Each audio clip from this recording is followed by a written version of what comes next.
there guys, this is me Malorian, and this is going to be kind of more of a Steamroller 2017 CID review or analysis, more focused on the scenario play. Now, before, when I was looking at the rumors and how it seemed the scenario game would go, the scenarios are dead. The scenarios, don't even bother with them anymore, because before you need 5, and now you need 6+. It's just not going to happen. Plus, if different areas and zones can only be scored on by certain things, you just kill those things off and it shuts it down. So that was my pre-analysis looking at the rumors that are let out.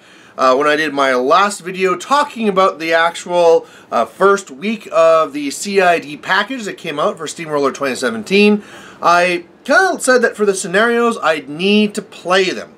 I had some different views on things like how the one token thing would go and stuff like that, but the scenarios, I really, even though I had the pre-thoughts that probably wouldn't be good, when I started looking at it, it's like, okay, we got to play this. So this here, we kind of have 2 battle reports, but it's going to be really focused on how the scenario interacted rather than what actually happened in the game as far as like what tactics I used to win and beat whatever.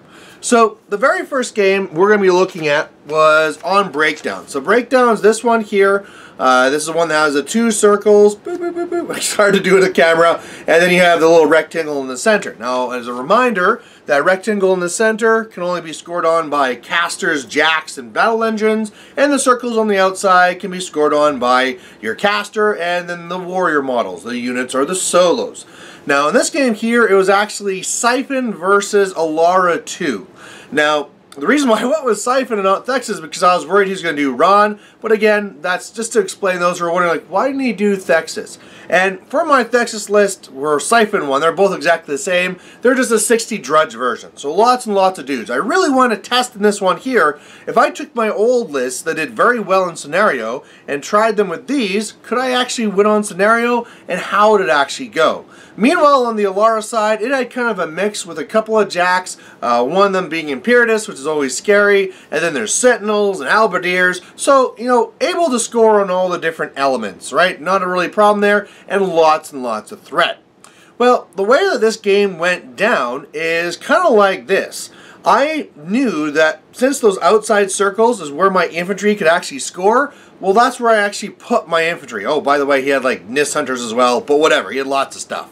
So my infantry were mainly focused on the outside, and on the inside for that rectangle, I more so had my wreckers and my overlords, knowing that if he tried to spam in there with a bunch of infantry, I'd spray them off, and if anything went inside the zone, I could kill it with my wreckers, right? So it's one of those things where a caster doesn't want to go in and score in the center because they'll die, and then a heavy doesn't really want to go in there either because then you're just giving your opponent the alpha. So unless that 1 point is absolutely critical for a scenario, you're not going to go into the center. One of the things that we kind of took away from this after is that if you did have some throwaways, like you had a shredder or a really cheap one, being a cheap jack, maybe you throw them in for that 1 point. But again, 1 point for the loss of that model might not be worth it when we're talking not a solo, but some form of jack or beast or something like that. So anyway, the way that this really worked out is that the inside there, the inside rectangle, turned into an absolute stalemate. Myself on one side, my opponent on the other, nobody really willing to go in there and score, knowing, like I said, that whatever element they use to score with, they've lost, and that attrition is really going to hurt.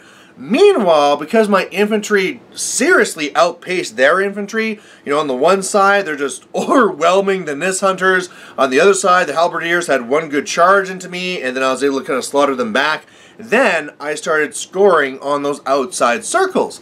And a big thing that you're going to notice that's the difference between these Steamroller scenarios and previous ones is that scoring can be a lot faster without having to dedicate your caster. Before, if you want to get 2 points or something like that, your caster was having to get up there and in the mix. Now, there's a lot of different elements, and you can actually be getting 3 points or so, or more, and your caster can be almost no part of it whatsoever. So that's a really big thing. And so what I found is as I started scoring on these outside circles, I was like, wow, I'm doing all this scoring, and I'm not dedicating my caster at all. So that was an interesting thing I saw on top of that whole stalemate in the center. Now, another thing that kind of started working out from this as well is the idea that, especially on the Nis Hunter side, I was able to clear out that circle, and then it was really hard for him to get back inside of it. And it was one of these things where it was happening a lot more where I was scoring on his turn as well, right? He might be able to this turn get something in there, but man, it was starting to cost him as he started to dedicate some real things to throw in there. And yeah, very quickly it was just ding ding ding, and on turn 5 I won this scenario 6-0. Now at that point too, I was also starting to wonder too if he did, just to try and contest things, throw something into the middle there so that he get 1 scenario point, because again, you need to have 6 more points, so that if he gets any whatsoever, that pushes me further back. But he didn't do that. He kind of went more for an assassination, didn't really pan out. And yeah, for that there, it was just one of those things where I was wondering for a bit if I should go for the turn 7, and I just didn't need to. On turn 5, I was already winning 6-0. Now, the second game is now going to be on number 3, which is spreading the net. Now, spreading the net looks like this. This is the one that has a circle in the center, the friendly flags on either side. So those flags are only the casters, and then the rectangles that we talked about that were jacks and stuff like that. None of us had battle engines, it didn't matter. So this one here was now going to be my Thexus up against my opponent who was doing Crix and the Coven. So again, now we are getting back to my Crix, or not my Crix, well, I guess they're kind of Crix models, back to my Thexus, which had even more powers for control on the board, right, between TKs and defeat and blah, blah, blah, blah, blah. Although some of it's going to be wasted because he actually, with this version here, had a lot of shooting. Like, they had the whole Mobius and Bloat Thrall package, his own Overlords, and then other than one Arc Node, there was really just the one Kraken, which I can't do a lot of my tricks to. So in this one here, it's interesting because you have a flag on one side that in the previous Steamroller, that's where you go to, right? If you wanted to score defensively, you go over there. But the problem is that right across from where that is your opponent's square, where they're going to want to score with their jacks, and you don't want to be across from their jacks. Meanwhile, it's a lot easier to score with your caster on the other side. Now remember, those rectangles can be scored on by jacks and all those things, but you can also just score on them with your caster. And if you look at the way that this scenario is situated, your caster can be a lot further back and safe in here than if he is up there on the flag. So anyway, for this one here, got really aggressive, and because of the normal way that you see this between Cephalix and Crix, and how their infantry and pieces can be killed very, very quickly by the Cephalix stuff, this one went even more straightforward than the last one. Pretty much just had to try and keep my caster safe, got up into them, and then, you know, started spraying down all the infantry, killing off all the pieces. It was just score, score, score, score.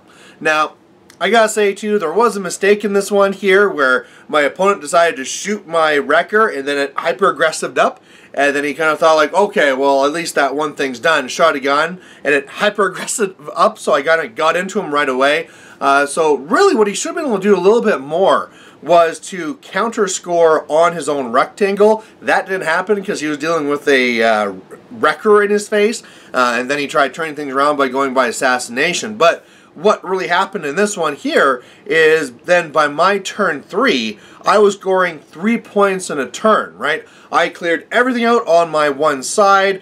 Because I cleared out the Kraken, I was scoring on his friendly zone with my Wrecker. I was scoring on the center. I was scoring on my own. The flags didn't come into it. But I mean, I got 3 points there. On his turn, he was able to contest his own friendly one and the center one. I scored again on mine because, again, it's so far back. He couldn't really get to it after I cleared things, and then after that I just had to go and clear out 2 more, and then I won 6-0 on turn 4. So here I was saying that in the new Steamroller 2017, you cannot win by scenario, and I won both these games by scenario. Now, in both cases, my opponent could have done things to delay it a little bit further, especially in the second one where it's really just because a mistake was made. But again, you can kind of see how quick the points were going, that 1 point or something wouldn't have really mattered. What seems to be very key in these scenario packages is if you want to win by scenario, you need high attrition. And the reason why you want high attrition is you need to be scoring on your opponent's turn. You need to get in there and be able to kill off enough things to clear stuff out, and then actually be able to score on your turn when you're doing a push, and then score on their turn because they just can't get to your stuff because you've cleared out so much they can't get to your own zones.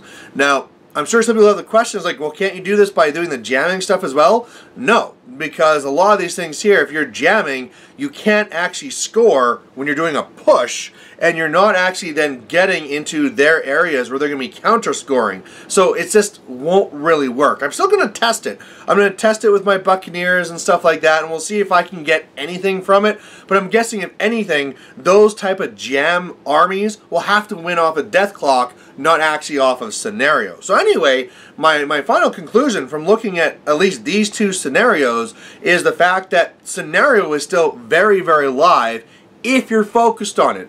One of the things we definitely have to say for these is that I am a scenario player who is always focused on scenario, playing a scenario-based list against opponents who arguably maybe weren't so focused on scenario. So, you know, you could take that all in, but the fact is that even if some of these things were a little bit counter-scored and had to go a little bit further, it was definitely going in that direction. And if nothing else, maybe that Rule 7 rule, the turn 7 thing, where after turn 7 you're done and whoever has the most control points wins, hey, that kind of works as well too, right? So you can push with attrition and scenario, and if they can't really keep up with that, eventually on turn 7, boom, it's going to end, I have more control points, and the game over, I take it. So very, very interesting, very much not what I was expecting. The whole idea, because of how some of these things here, your caster can score on anything. I think that was another thing I didn't expect in the beginning. When I first read, I thought the casters could only score on the flag. Now that they're able to score on anything, that's making it a lot more viable to score on these multiple things.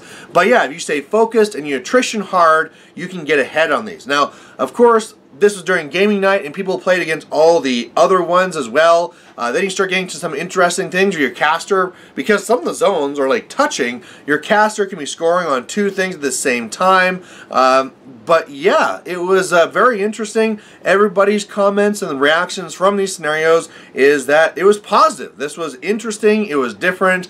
Scenario was a live game, and really the only negative thing I kind of heard was the idea of kill box. Now, kill box right now is 10 inches instead of the 14 it used to be, but it's on every single scenario. Now, both my opponents tried at one point to assassinate me. The first one failed because of it being 10 inches. I could be just far enough back that he couldn't get to me. And in the second one, basically he failed, and then I was able to run away and find a hiding spot because of that 10-inch, right? I still found a little place where I could hide behind a forest. So the argument was being made that maybe the kill box needs to go up to 14 again, or in the middle and make it 12, but I don't really feel that will be appropriate. Otherwise, you're going to start seeing everything being assassination, right? There's a lot of strong assassinations lists out there, and already with it being kill box in every scenario, I'm already worried about those. The ones like the Sloans and the Sevi 2s and stuff like that, or like the Butcher 3s for doing in combat, it's also already going to be extremely scary. So I feel the 10 inches is correct. Maybe I'm biased because I'm not normally an assassination player, but it felt like my caster had to be in real danger and wasn't completely safe like in some other games where Thexus just runs to the backboard edge. So there you guys go. This is my kind of summary of my experiences with those two games that I had there. Of course, I'm going to be doing much more, but yeah, please let me know what your experiences were. And of course, my experiences here, I'm going to be putting on the CID form. Make sure any feedback that you have, that you go to the Privateer Press CID form. If you haven't signed up, get that going, because it takes a while to get you signed up, and then get that input to people like Pagani and Hungerford so they can make the correct changes with these. And the thing is, like with the scenarios, like I said, I don't think there's really much to change here. I'm pretty happy with them all. There's still the one I want to try, which has the 2 circles and then 2 flags are like 20 inches up, and it feels like those flags will be pushed further away, but that's a minor thing, right? So anyway, really excited for playing more of these. Hopefully you guys are too, and we'll catch you later. Bye.